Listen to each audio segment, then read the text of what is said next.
ও, এই জন্যই তাহলে ঘন্টার পর ঘন্টা সেলুনেই পার হয়ে যায়। আমিও তো বলি এত টাইম লাগে কেন? আরাম না, খুব আরাম, বুঝাবো বাসায় গেলে। হ্যাঁ, গোসল করে আসি। এই দাঁড়াও, তুমি একা একা গোসল করতে পারবা না? মানে তোমার শ্যাম্পু করে দেওয়ার জন্য কোনো মেয়ে লাগবে? মানে নরম নরম হাত, তোমার মাথাটা মাসাজ করে তারপর শ্যাম্পু করে দিবে।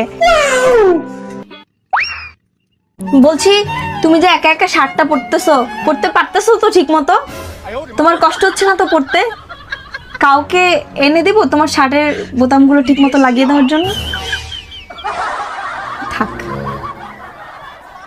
কি করতেছো? খিদা লাগছে, খাবার দাও। বলছি তুমি একা একা খেতে পারো?